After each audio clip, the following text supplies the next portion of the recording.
সাবেক প্রধানমন্ত্রী, দেশনেত্রী, বিএনপি চেয়ারপারসন বেগম খালেদা জিয়া আর নেই। ইন্না লিল্লাহি ওয়া ইন্না ইলাইহি রাজিউন।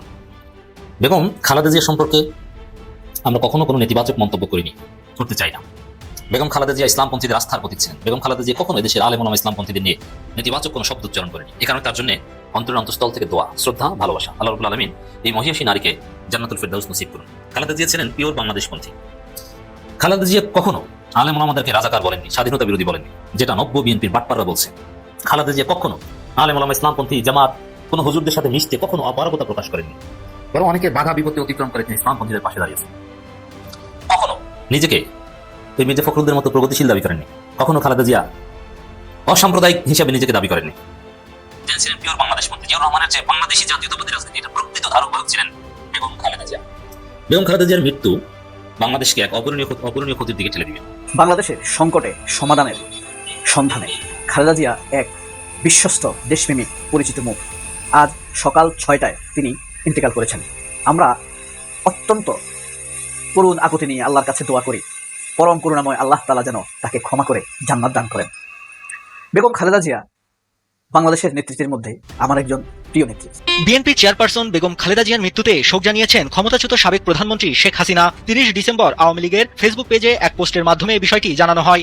সাবেক প্রধানমন্ত্রী বেগম খালেদা জিয়ার মৃত্যুতে আমি 3 দিনের রাষ্ট্রীয় শোক এবং আগামীকাল তার নামাজে জানাজার দিনে একদিনের সাধারণ ছুটি ঘোষণা করছি। চিকিৎসারত অবস্থায় থেকে আজকে তাকে আল্লাহর দরবারে সাড়া দিয়ে চলে যেতে হয়েছে। আজকে সেই সকাল থেকে ভাবছি, আজ পৃথিবী ছেড়ে চলে গেল এমন একজন মানুষ যিনি রাজনীতিতে আসলে কি কি ভূমিকা রাখলেন না রাখলেন না সেগুলি বারবার শুধু স্মৃতি আমাকে তাড়া করছে। ইন্টারেস্টিং দুটি খবর। প্রথমত, কেন এনসিপি বিএনপিকে ছেড়ে জামাত ইসলামের জোটে আসলো? এনসিপি কিন্তু বিএনপিতে যাওয়ার কথা ছিল, একেবারে সব কিছু কিন্তু চূড়ান্ত হয়ে গিয়েছিল। তারা বিএনপিতে যাবে, বিএনপির সাথে তারা ঘুরু করা শুরু করেছিল, যার কারণে কিন্তু জামাতকে তারা বিভিন্ন গালমন্দ করা শুরু করেছিল। জামাতকে স্বাধীনতা বিরোধী, রাজাকার ইত্যাদি কথা বলছিল না? মনে আছে না আপনাদের? নাহিদ ইসলাম থেকে শুরু করে প্রত্যেকে একের পর এক, তাসনিম যারা, সামান্তা শারমিন, প্রত্যেকেই কিন্তু জামাতের বিপক্ষে খুব কঠোরভাবে গালমন্দ করছিল। সেই এনসিপি হঠাৎ করে কেন জামাতে চলে আসলো, এটা আপনাদের জানার ইচ্ছা করে না? আপনি যে পার্টি করেন, যে দলই করেন, জামাতের কর্মীদের যে স্যাক্রিফাইস বা তাদের মধ্যে যে এই ইলেকশনের জন্য একটা মানে পাইতেই হবে, না পাইলে আমি নাই, আমি চলে যাবো, আমি খুন করে যাবো, আমি খারাপ করে যাবো, আমি স্বতন্ত্র দাঁড়িয়ে যাবো, জামাত এগুলো করে না। এতে কোনো সন্দেহ নেই। তবে এই বিএনপির জন্য দুঃখ। আমি খালেদা জিয়ার মৃত্যুর ঘটনা নিয়ে রাজনৈতিক বিশ্লেষণ করতে চাই, আল্লাহর কাছে দোয়া করবো, এটা জানি না। তার প্রতি একটা ইমোশন রয়েছে আমাদের সবার। এই খালেদা জিয়ার মৃত্যুকে কেন্দ্র করে বিএনপি পরিকল্পিতভাবে রাজনীতি করেছে। আমি বলছি না, আমি কখনো বলিনি কিংবা এখনো বলছি না যে খালেদা জিয়া আগেই মারা গেছেন, বিএনপি এই সময় এসে ঘোষণা দিয়েছে। কিন্তু না, মানুষ বিশ্বাস করে যে খালেদা জিয়া আগেই মারা গেছেন। কিন্তু আমি বলেছি বারবার যে খালেদা জিয়া আগে মারা গেলে সেটা গোপন করা সম্ভব হতো বলে আমি মনে করি না। কারণ এখন তার বিএনপি ক্ষমতায় নাই যে একদম সবকিছু নিজেদের মতো করে নিয়ন্ত্রণ করে।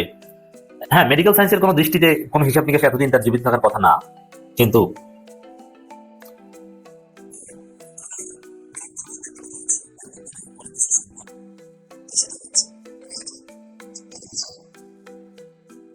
আল্লাহ তাকে সারা দিয়ে চলে গেছেন। এটাই বলবো যে আগেই মারা গেছেন, এটা পারসেপশন, এটা মানুষ বিশ্বাস করে, কিন্তু একদম সচেতন বিশ্লেষক হিসেবে কথা আমি বলতে পারি না, আমি এটা মনে করি না। কিন্তু এটাও ঠিক যে মানুষ আমার কথা বিশ্বাস করবে না। মানুষ মনে করে, বিএনপির লোকজন মনে করে যে আগেই মারা গেছেন, জাস্ট এখন ঘোষণাটা দেওয়া হয়েছে, জাস্ট এতটুকু। যাই হোক, আমি বিশ্বাস করতে চাই যে তিনি যখন মারা গেছেন তখনই ঘোষণা দেওয়া হয়েছে। কিন্তু বিএনপির জন্য দুঃখ, এই মহিয়সী নারী, এই মহান রাজনীতিবিদ বেগম খালেদা জিয়া বিএনপির জন্য মৃত্যুর সময় এবং মৃত্যুর পরে যথাযথ সম্মান পাচ্ছেন না। মৃত্যুর সময় এই বিএনপির ছাত্রীরা খালেদা জিয়াকে কার্যত অপমানিত করছে। যেমন খালেদা জিয়া মারা গেছেন, এটাকে কেন্দ্র করে জগন্নাথ বিশ্ববিদ্যালয়ের ছাত্র সংসদ নির্বাচনে ভোট স্থগিত করা হয়েছে। বিএনপির কুলাঙ্গাররা, বিএনপির দালালেরা জগন্নাথ বিশ্ববিদ্যালয়ের ছাত্র সংসদ নির্বাচন স্থগিত করতে চেয়েছে, অনেক আগে থেকে নির্বাচন ঠেকাতে চেয়েছে, কিন্তু পারেনি। তো অবশেষে খালেদা জিয়ার মৃত্যুকে কেন্দ্র করে নির্বাচন ঠেকিয়ে দিয়েছে। এটা বিএনপির পরিকল্পিত ছিল যে এরকম একটা কিছু করবে। খালেদা জিয়ার মৃত্যুকে কেন্দ্র করে পরিকল্পিতভাবে যেভাবে পারি যে কোনো কিছু রাজনৈতিক ফায়দা হাসিল করব, হয় সিম্পিতি কার্ড খেলবো, না হয় কোনো একটা ভোট স্থগিত করাবো, নানান কিছু। এখন অনেকে বলে যে জাতীয় নির্বাচনের দিন ঘোষণা দিন, তাহলে নির্বাচনটা স্থগিত করানো যেত। জগন্নাথ বিশ্ববিদ্যালয়ের ছাত্র সংসদ নির্বাচন স্থগিত করিয়ে কি লাভ হলো?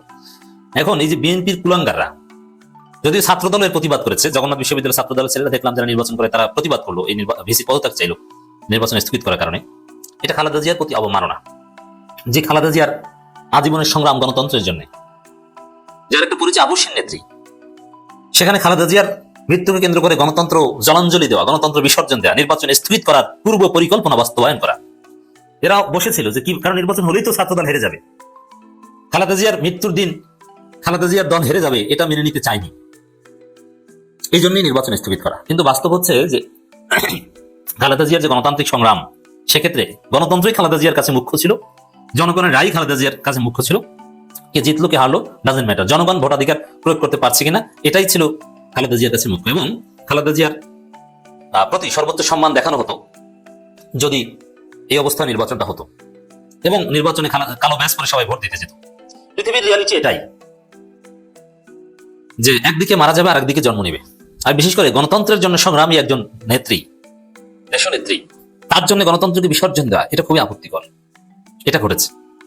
এবং দেখেন বিএনপির জন্য ভাগ্য খারাপ যে খালেদা জিয়ার মতো একজন মহান নারী মৃত্যুবরণ করলো, কিন্তু আমি দেশে কিংবা রাজনীতিতে কিংবা মিডিয়ায় তেমন কোনো হাইপ দেখতে পাচ্ছি না, এবং যে খবরগুলো তেমন কোনো রিয়াকশন নাই, বা শরীফ ওসমান হাদির মৃত্যুতে যেরকম চারিদিকে কান্নার রোল, সারা বাংলাদেশ শোকাহত ছিল, এরকম কোন শোকের ছায়া, শোকের আবহ আমি দেখতে পাচ্ছি না। It's very simple. বরং খালেদা জিয়ার মৃত্যুকে কেন্দ্র করে সোশ্যাল মিডিয়া এটা ডোমিনেট করার কথা ছিল, কিন্তু না, এখানে ওই জামাত চরমনাই জোট, এনসিপি জামাত জোট নিয়ে ব্যাপক আলোচনা।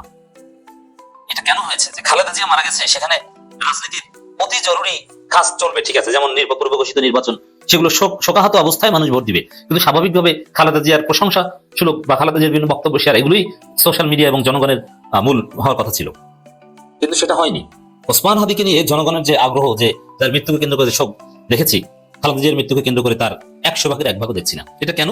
এই অযোগ্য বিএনপির কারণে হয়েছে।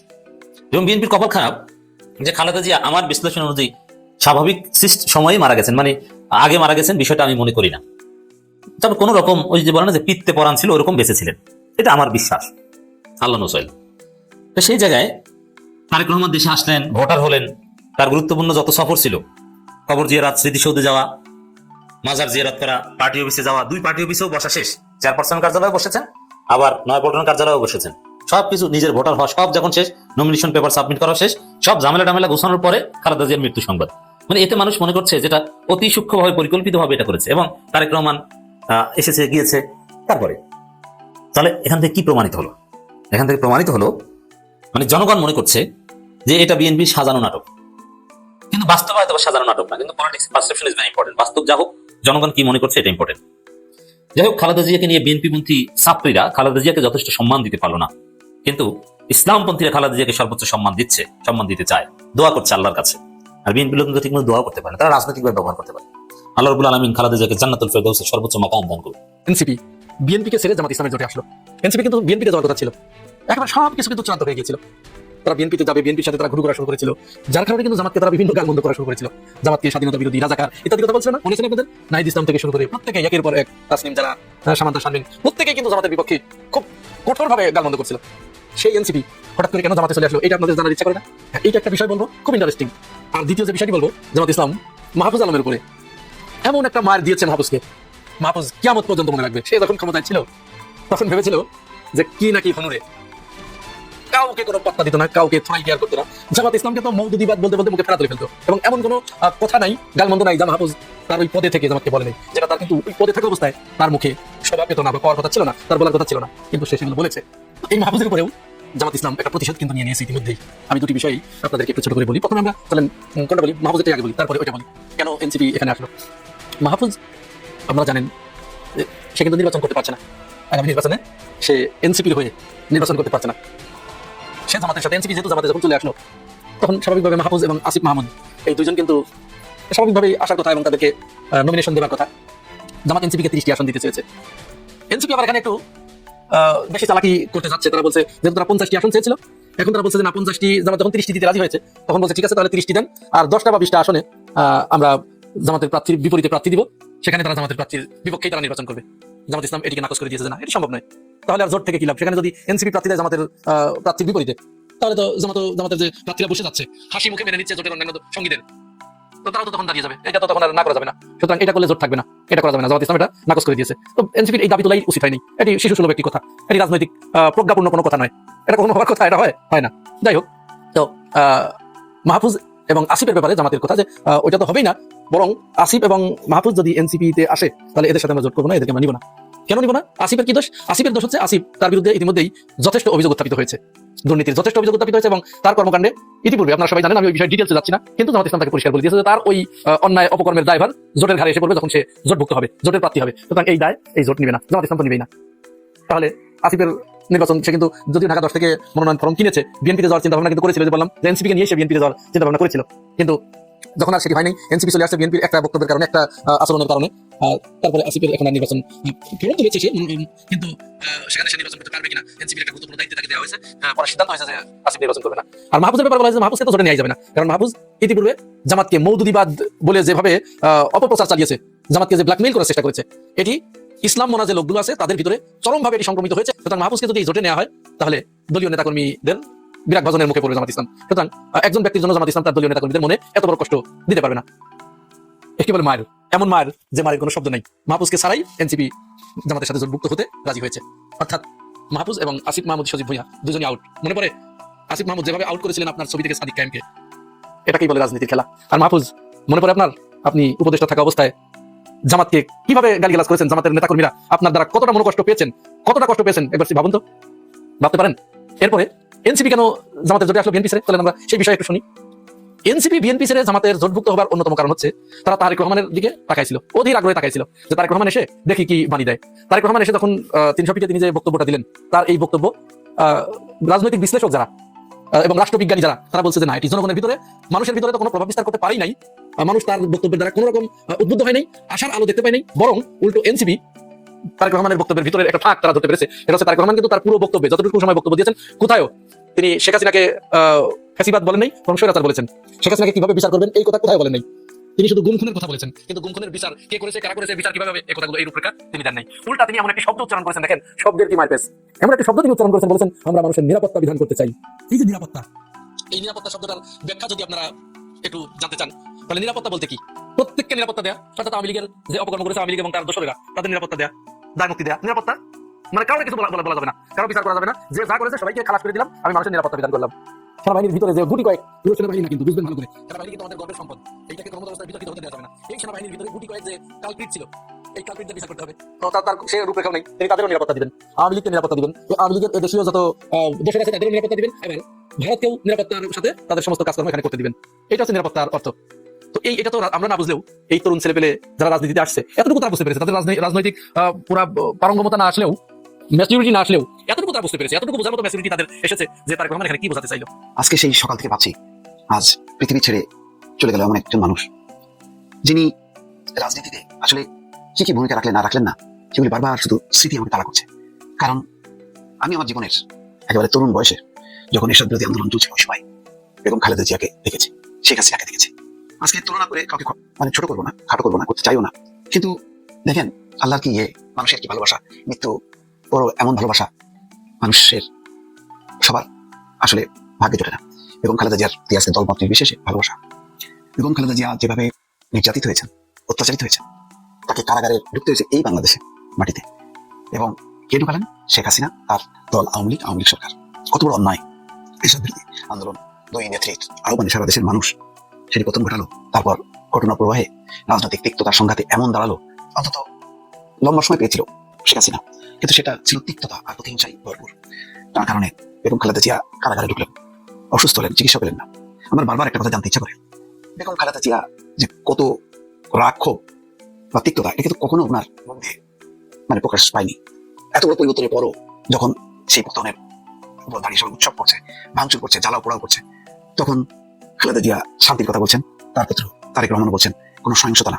এখনো পর্যন্ত দেখেন তারেক রহমান ঐক্যের কথা বলছেন, শান্তির কথা বলছেন, সমৃদ্ধির কথা বলছেন। ওই মার কাটকাট, জ্বালাও পোড়াও এই কথা কিন্তু তার মুখে নেই। একইভাবে বেগম খালেদা জিয়াও কিন্তু কোনো উচ্ছ্বাস প্রকাশ করা, কোনো এই সুযোগে কটূক্তি করা, কোনো কিছু কিন্তু করছেন না। সেগুলো আমার জানতে ইচ্ছা করে, বেগম খালেদা জিয়া কি মৃত্যুর আগে সবাইকে ক্ষমা করে গেছেন নাকি জাননি? আমরা জানি না, আমি জানি না। বেগম খালেদা জিয়ার অত্যন্ত কাছের যদি কেউ থাকেন, হয়তো তারা জানতে পারেন তিনি বলে যেতে পেরেছিলেন কিনা, তিনি ক্ষমা করলেন নাকি কাউকে ক্ষমা করেননি।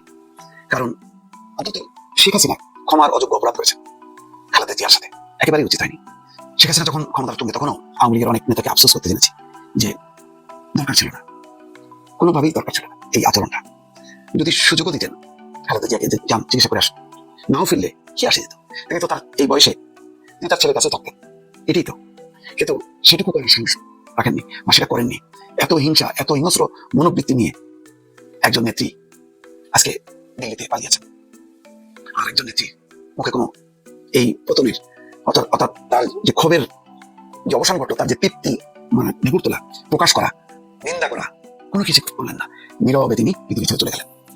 এই ঘটনা আওয়ামী লীগের তো লক্ষ লক্ষ কর্মী সমর্থক আছে, নেতারা আছেন, তারা কি মূল্যায়ন করবেন? তারা কি তুলনা করতে পারবেন? তাদের নেত্রীর যে ভাষণগুলো এখন আছে, প্রতিদিন তো শুধু মরে মরে মরে তোলা, বয়স তো কম হলো না, কান্নাকারি করে লাভ কি? এই যে কথাবার্তাগুলো এখন রেকর্ডে আছে, ইউটিউবে আছে, সার্চ দেন যে উক্তিগুলো। তার বিপরীতে শেখ হাসিনার ব্যাপারে কোনো উক্তি আছে কিনা? কিচ্ছু নাই, অস্ত্র করতে পারতেন। ছোট ছোট বাচ্চারা যারা দুদিন এখন রাজনীতিতে আসেনি, তারা যেসব অশালীন অশ্রব্য ভাষা ব্যবহার করছে, খালেদা জিয়া এত বড় দলের নেত্রী এবং যার প্রধান টার্গেট ছিলেন তিনি নিজে, তাকে করাইছিল। আজকে তার মুখে কোনো মৃত্যুর আগে আমরা একটা শব্দ শুনি নাই। একটা সত্য কারণ আছে, রাজনীতি, যুদ্ধ আর প্রেম এখানে কোনো শেষ কথা নাই। এটা সবাই জানেন, এটা আমি নতুন করে কিছু বললাম না। এই রাজনীতির মাত্রা এমন পিচ্ছিল যে এখানে কোনো শেষ কথা নেই। ভোটের রাজনীতিতে যখন মনোনয়ন দেওয়া হয় তখন দেখবেন আপনারা আমাদের এই কন্টিনেন্টালে পাকিস্তান, বাংলাদেশ, ইন্ডিয়া আছে, নেপাল, শ্রীলঙ্কা, ভুটান, মিয়ানমার, এইসব দেশে যখন এই মানে ইলেকশন আসে এবং নমিনেশন দেওয়া হয় তখন কিন্তু প্রচুর খুন খারাপি, যুদ্ধ, এটা ঝগড়া বিবাদ রাজধানী হইতেই থাকে এই নমিনেশন নিয়ে। এটা একটা চিরাচরিত নিয়ম, ইউরোপেও হয়, এখানে মারামারি কাটাকাটি যুদ্ধ হয় না, কিন্তু মন খারাপ হয়। আমি এখানেও দেখছি, সেখানেও দেখছি, যখন যে প্রার্থীটা যোগ্য তার চেয়ে একটু কম যোগ্য মানুষকে যখন সেই দল তার মানে ম্যান পাওয়ারের মতামত অনুযায়ী তাকে দেওয়া হয়, তখন যাকে দেওয়া হয় তার মনটা খারাপ হয়। সে আইসা ফেসবুকে দাঁড়ায় বা আপনার জনসমক্ষে বলে আমি খুব খুশি ছিল, আমি আমার জান দিয়ে ফেলাবো, এমন ঘটনা নাই। যদি কেউ থাকে, যদি সিরিয়াল কেউ দেখে থাকেন আমরা জানাই, আমি দেখি আমার এই যতদিন আমি সিরিয়ালে আছি। তো আমাদের মূল প্রসঙ্গ সিরিয়াল না, মূল প্রসঙ্গ বাংলাদেশের রাজনীতিতে যেটা আমূল পরিবর্তন নিয়ে আসলো জামাত ইসলামী, জামাত ইসলামের কর্মীরা বা জামাত ইসলামের নেতারা, সেটা ইতিহাস হয়ে থাকবে। মানে এটাকে বলা যায় জামাত একটা গেম চেঞ্জ করে ফেলেছে, মানে political game changer Jamaat Islami. এবং তার এই নীতির জন্য মনে হয় জামাত অবশ্যই আগামী নির্বাচনে জয়ী হবেন। এটা আমার হিসাব না, এটা অন্যান্য যারা অ্যানালিস্ট আছে তারাই বলে বেড়াইছেন। কারণ যে মহত্বতা জামাত দেখাইছে, জামাতের কর্মীরা দেখাচ্ছে, জামাতের নেতারা দেখাচ্ছে, এটা বাংলাদেশের ইতিহাসে বিরল। আপনি যেভাবেই বলেন, আপনি যে পার্টি করেন, যে দলই করেন, জামাতের কর্মীদের যে স্যাক্রিফাইস বা তাদের মধ্যে যে ইলেকশনের জন্য একটা মানে পাইতেই হবে, না পাইলে আমি নাই, আমি চলে যাবো, আমি খুন করে যাবো, আমি খারাপ করে যাবো, আমি স্বতন্ত্র দাঁড়িয়ে যাবো, জামাত এগুলো করে নাই। একটা দুইটা না ভাইয়া, একটা দুইটা না, শত শত প্রমাণ জামাত ইসলাম দিয়েছে। এই গতকালকে যে ভোটের নির্বাচনে প্রার্থীতা দাখিলের শেষ দিন ছিল, গতকালকেই আপনারা জানেন, এবং ওখানে যখন সমস্ত প্রার্থীরা তাদের প্রার্থী তালিকা দিয়েছে, তারপর যে নাটকগুলো বাংলাদেশে হয়েছে, যে ঘটনাগুলো বাংলাদেশে হয়েছে, এর অনেকগুলো আপনারা জানেন। আমি ছোট ছোট দুই চারটে ঘটনা আপনার সাথে শেয়ার করতে চাই, যারা দেখেন যারা দেখছেন তারা হয়তো স্কিপ করতে পারেন। এখানে বলে অনেকে বলতে জামাতের 10 দলীয় জোট, ভুল, জামাতের 11 দলীয় জোট। জামাতের জোট 11 দলীয়, 8টি হলো ইসলামিক মনোভাবাপন্ন, 9 নম্বর হলো এনসিপি, 10 নম্বর হলো এলডিপি, 11 নম্বর হলো এনি পার্টি। এই 11 দলীয় জোট প্রথমেই বলি নাহিদ ইসলামকে দিয়া, এনসিপি নাহিদ ইসলাম জামাতের জোট থেকে 11 দলীয় জোট থেকে ঢাকা 11 নমিনেটেড হয়েছে। ওইখানে অ্যাকচুয়ালি ছিলেন জামাতের অ্যাডভোকেট আতিকুর রহমান। বিশ্বাস করবেন, উনি হাস্যজল মুখে নাহিদকে বরণ করেছে। উনি সরে গেছে, ভদ্রলোক বিগত 1.5 বছর এলাকায় ঘুরছে। আপনারা ওনার ফেসবুকে যা দেখবেন, বিভিন্ন জায়গায় সকাল সন্ধ্যা ঘুরতেছে, 1 বছর যেমন উনি জনসংযোগ করতেছে, জামাত থেকে সিলেকশন করবে এবং আল্লাহর রহমতে পাস করবে। কিন্তু উপর মহল থেকে যখন অর্ডার আসলো যে না এখানে নাহিদ দাঁড়াবে, উনি এত সুন্দর একটা ফেসবুক স্ট্যাটাস দিয়ে সরে গেলেন, যেটা দেখলে আপনি আবেগ আপ্লুত হয়ে যাবেন। দেখে আসেন অ্যাডভোকেট আতিকুর রহমানের ফেসবুকে যে। তারপর আসেন হাসনাত আব্দুল্লাহ, কুমিল্লা দেবিদ্বার 4 নাকি আপনি দেখেনি মনে থাকে না ভাই? হ্যাঁ, কুমিল্লা দেবিদ্বার 4 হাসনাত আব্দুল্লাহ। এইখানেও জামাতের প্রার্থী, আপনারা জানেন সাইফুল ইসলাম শহীদ নামে জামাত প্রার্থী ছিল। এই জামাত প্রার্থীকে সাথে নিয়ে নমিনেশন জমা দিয়েছে হাসনাত আব্দুল্লাহ। এটা কি সম্ভব?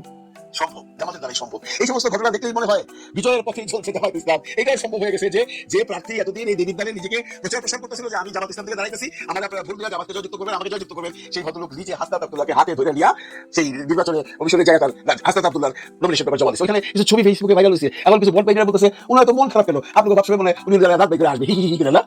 আরে ভাই, মন খারাপ তো আপনি যারা চুপচাপ থেকে মানুষের মন খারাপ হয়, ওনার যদি মন সত্যি সত্যি খারাপ হতো উনি যখন আসতেন না, উনি বলতেন আমার কাছে আসেন আপনি যান, তাই নাকি? উনি গেছেন, চুপচাপ আছেন, উনি দুই একটা শট এখন ফেসবুকে আপলোড করে বলতে দেখেন দেবিদ্বারের জামাতের প্রার্থীর মনটা কত খারাপ। এগুলো বল বাইরে যে করেন জানি ভাই, এগুলো করে কিছুই হবে না, জামাতকে রুখতে পারবেন না, জামাত জবাবে করছে। সবার খবর আছে।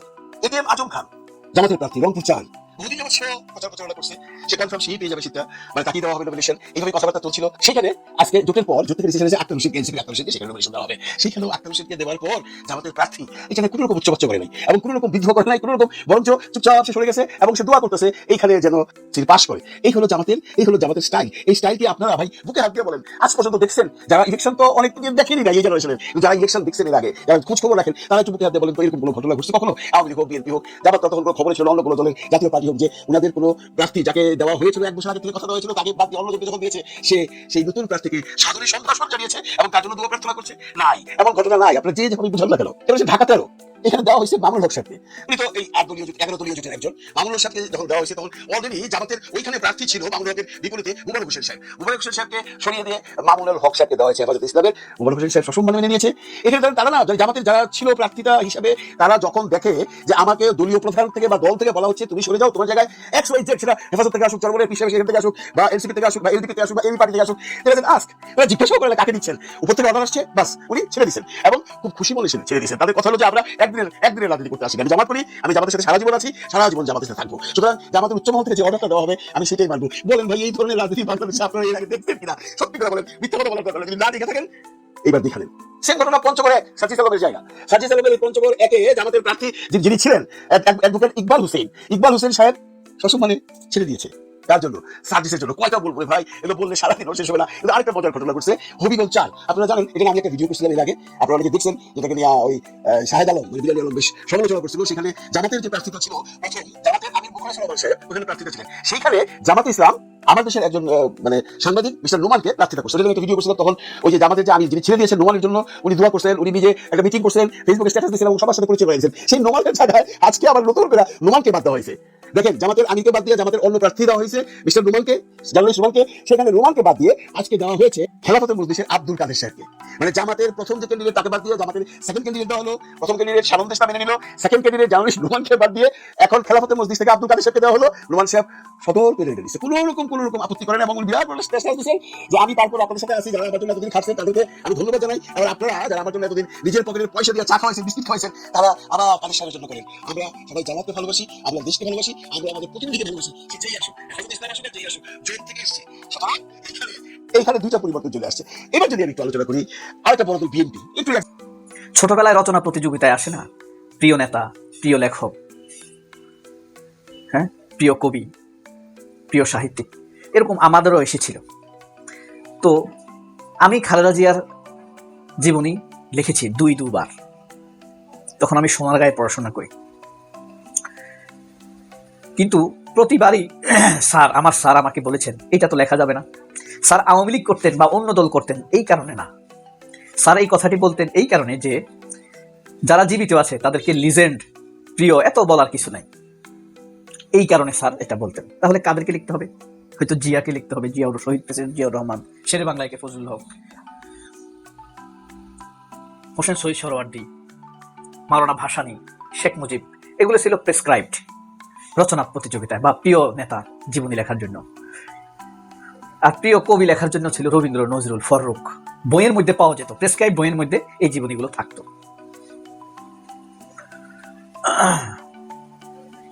কবিতা মানে প্রিয় কবির ক্ষেত্রে কবি নজরুলেরটাই আমি লিখতাম। কারণ হলো রবীন্দ্রনাথের রচনায় একটা পয়েন্ট বেশি থাকতো, সেটা কি জানেন? সৈনিক জীবন।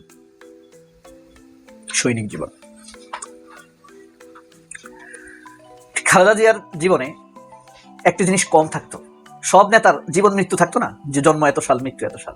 উপসংহারে এসে মৃত্যুর কথা ডাকা হয় এবং তার জীবনের সেরা অবদানটির কথা স্মরণ করা হয়। তখন আমি দেখতাম যে খালেদা জিয়ার একটি পয়েন্ট কম, মৃত্যুর কথা নেই। যদিও খালেদা জিয়ার জীবনী সংগ্রহ করাটা তখন ছিল দুরূহ। খালেদা জিয়া আমার প্রিয় নেত্রী তখন, কারণ আমার স্কুলের প্রথম দিন স্যার ব্রিফ দিয়েছিলেন, মোতাহার হোসেন ওই স্যারের নাম, যেদিন ভর্তি হই আমি, সেই ব্রিফে তিনি খালেদা জিয়ার কথা বলেছিলেন।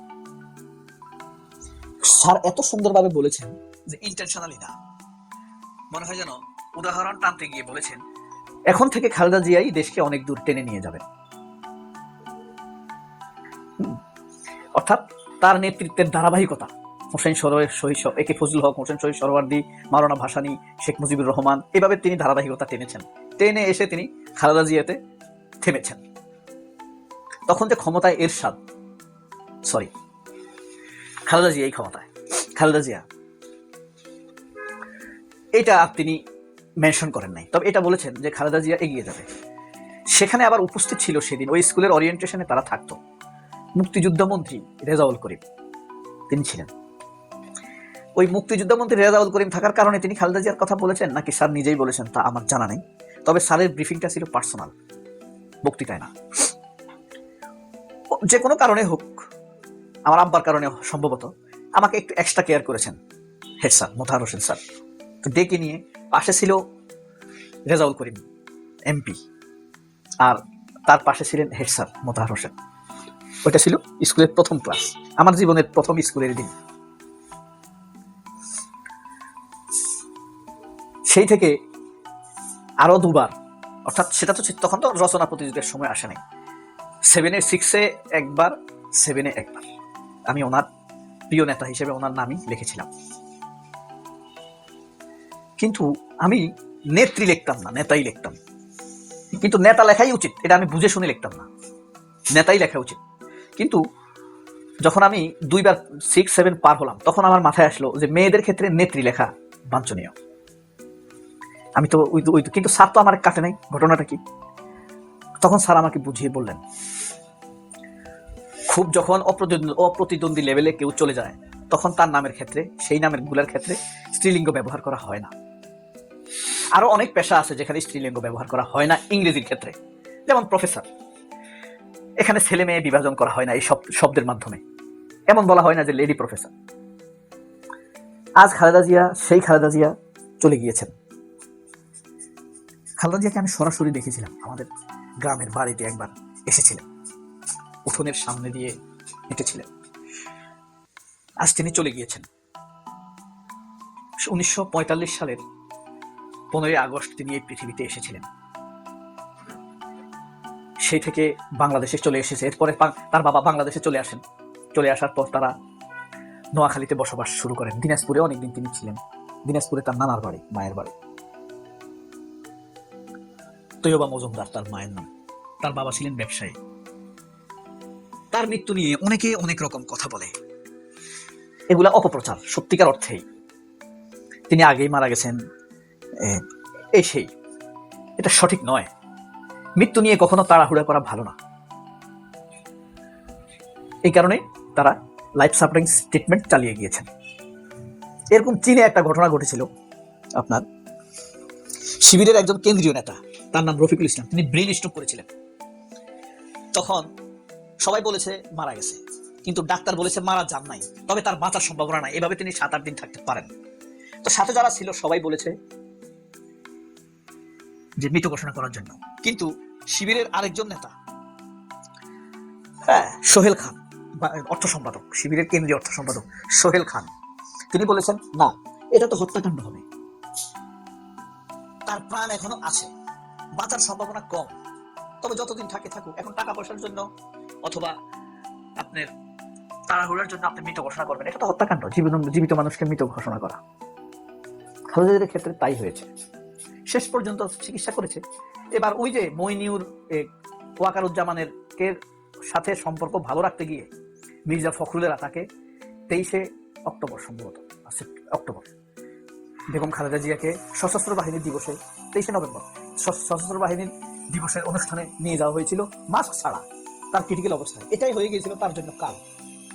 যাই হোক, হায়াতের ক্ষেত্রে আল্লাহ নিজের সিদ্ধান্তই বাস্তবায়ন করেন, সেই অনুযায়ী তাকে আল্লাহ নিয়ে গেছে। তার জন্য আমরা অপার দোয়া করি তিনি যেন সুস্থ হয়ে ওঠেন। অত্যন্ত বৈচিত্র্যপূর্ণ, সংগ্রামপূর্ণ এই জীবন, সংগ্রাম তার জীবন। সেই কোথায় জন্ম হয়েছে, বাংলাদেশে আসলেন, বড় হলেন, অল্প বয়সে বিয়ে হলো, সন্তান হলো, স্বাধীনতার সময়ে কারারুদ্ধ হলেন, স্বামী মারা গেল, সেই থেকে রাজনীতিতে আসলেন, উত্থান পতন, ইতিহাস। তবে তিনি যে ইতিহাসের একজন অপরিসীম, অপরিহার্য আলোচিত চরিত্র, এতে কোনো সন্দেহ থাকবে না। খুব এই বছর, অর্থাৎ এই 25 সালে আমার মেয়েকে আমি হারিয়েছি। সবাই তার জন্য দোয়া করবেন। আমি অনেক ছোট মানুষ, ক্ষুদ্র বালিকা না, আমার মেয়েটার জন্য দোয়া করবেন। আল্লাহ হাফেজ, আসসালামু আলাইকুম।